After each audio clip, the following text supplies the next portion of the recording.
Okay, regarding the Zach Levine to the Pistons, let's turn this around, or let's assess this in multiple angles.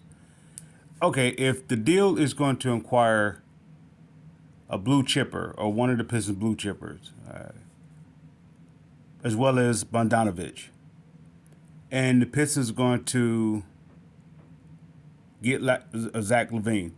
All right, the Pistons automatic with Zach Levine, and even if you are losing, let's say if you were to have to give up Ivy and Bogdanovich, say if that's the deal.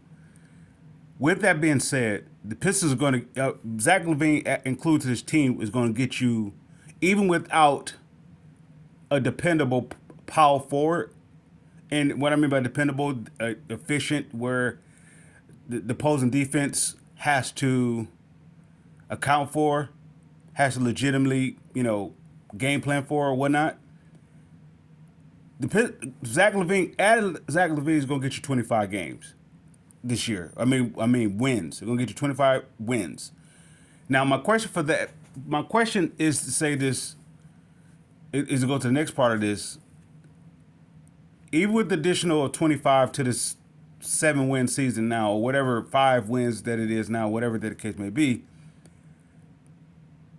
is that enough to take on not his contract, but his injuries, his contract, and a possibility of his attitude withholding on a losing team? All right, he's going to get you 25 games because it's going to be fresh, it's going to be new, okay, and yeah, and of course there's this possibility going into the next season of thing or whatever. If Is that enough to give up Ivy and Bogdanovich? You don't have to move either one. The only way that you would be pressed to move them if they both want out. Then you're looking for the best deal that is for you for the immediate time as well as for the future. All right, okay, let's say if he gets you to 20, Zach Levine gets you to 25 wins this year, and he starts going into the next season healthy. Then all of a sudden, his injuries reoccur. You're stuck with the remainder of his contract. Okay, here's another angle at it. If you're the Pistons, why would you do this? The only way that you would do this is because your ownership really doesn't care. The only reason why you do this, and the reason why I say he doesn't care, because he will be an owner that likes to throw away money. He doesn't care. Either whatever reason, he likes to. I'm not just gonna call it a knee-jerk reaction. He just doesn't care about money. He doesn't care to care. In other words, he has it to throw it away. Why? Because this is I want to say this is like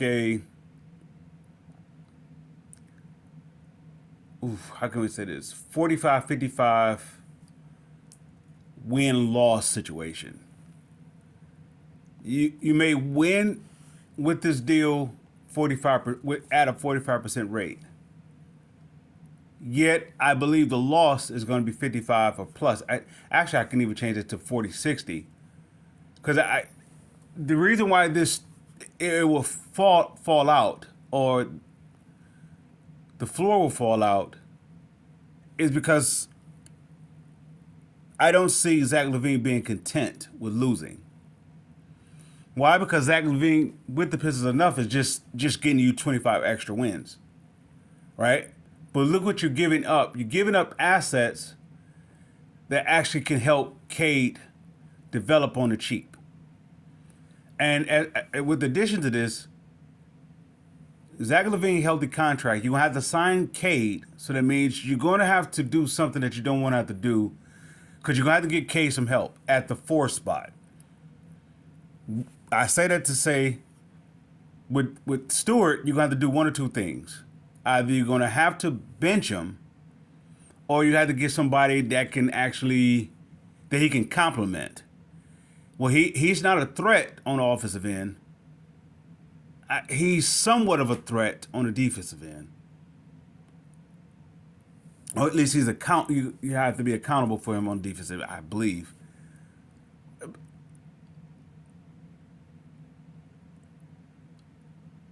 Zach 20 points a game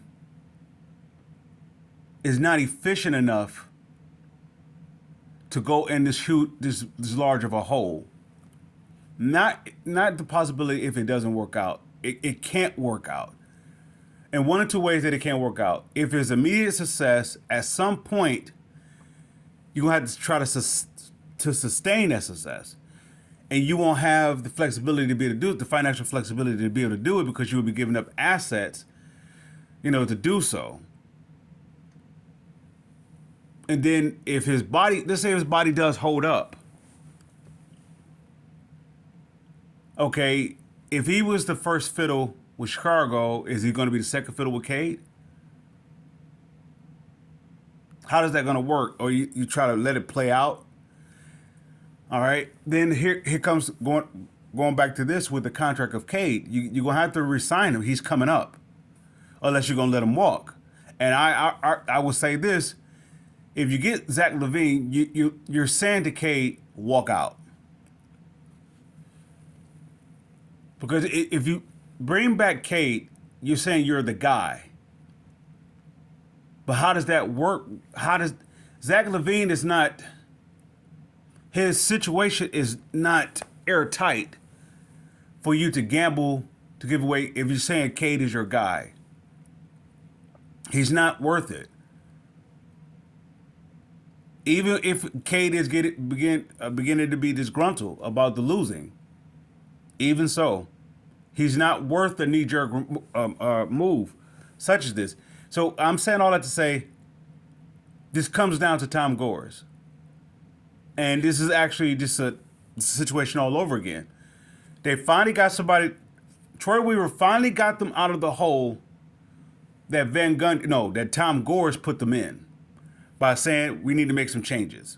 He said this before with the Van Gundy situation. And so they did by trading the little assets that they did have at the time and the contracts that they had that was reasonable at the time and a guy that was finna go into being an all-star at the time.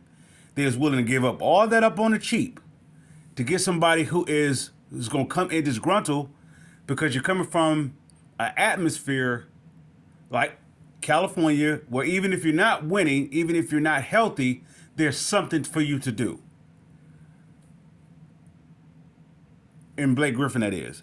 And you're taking a guy away from that environment to bring him to a losing environment where you're injured, there's nothing to do, and you're just unhappy. So yeah, you won out. So he did it. Blake Griffin did it in a way. Well, I don't want to say he disguised his disinterest, yet it was leaking through. You saw it, that he just the moment that he was traded, he didn't want to be here. At first, you gotta spin it as though that you legitimately want to be here because it's professional talk, because it could cost you money and all that stuff. But the moment he got out, you saw. Look what it took for them to get him out. They had to buy him out. So how would you get from up under this situation with if it all fails and collapse? How would you get from up under this situation? Nobody in their right mind is going to take on this contract unless you're taking on an even worse, an even more extreme, horrific contract than Zach Levine's. As well as you're coming out with you're going to have to attack the same way you have to do with the getting rid of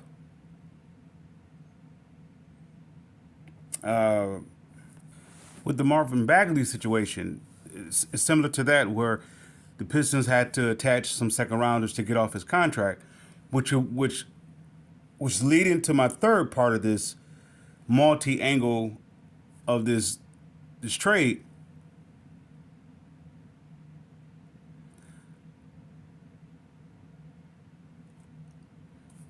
There's no way that Detroit come out of this deal without being fleeced. There's no way. There's absolutely no way, because look what Chicago is saying to Detroit to get a guy who they don't want, and talking about somebody being overvalued. Look what his situation is. Okay, you have a guy who's injured, who's going to come to a losing team, who's not going to be the head of the head or the face of the franchise.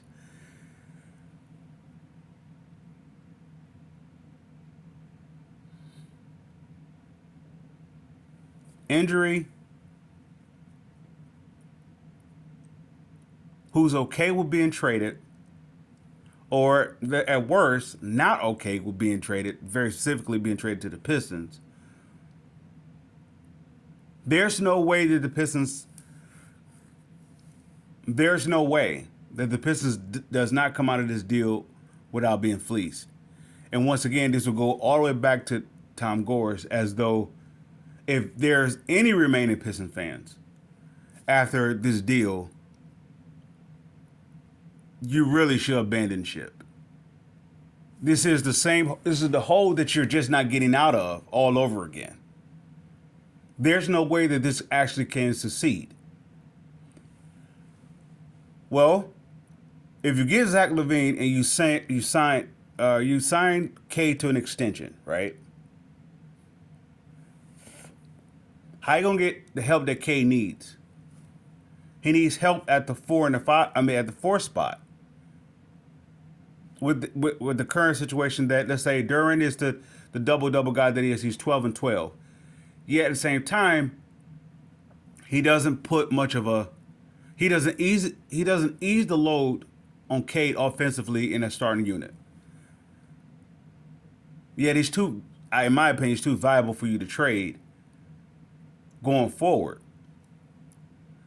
So how do you get better with Zach Levine on his team with his current contract situation? Unless Chicago is eating some of that contract. If Chicago is not taking on some of that contract, why do the Pistons make this deal? This is clearly two things. Monty Williams don't care because he's getting super paid, and he has something else that he's concerned about, and that'd be a personal situation. And Tom Gores don't care about this because there's no way you looked at this deal as that you're coming out winning when you're going in losing.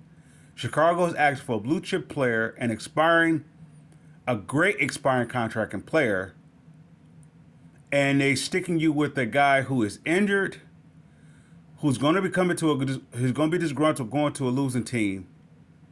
If he's not, the reason why I say he's disgruntled because he's being traded. Either he wants out of there or they want him out of there, or it's a mutual deal. And you're going to send him to a even worse situation, a more so worse situation, I should say. His contract, his health, and he's being paid as though he is the face of a franchise that will put you in contention, that somebody you could build off of, but he can't stay healthy. There's no way that the Pistons, you can't tell me this is not Blake Griffin all over again. There's no way that the Pistons would come out. This is a Tom Gores type move, such as reconstructing the palace seats just to tear down the building. He has his reasons. It's his money and everything. It just you would see it's a night and day thing between Davidson and Gores.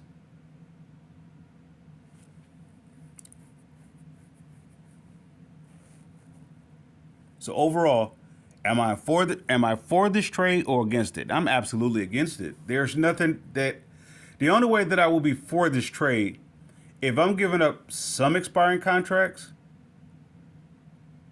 and Chicago's taking back let's rephrase that.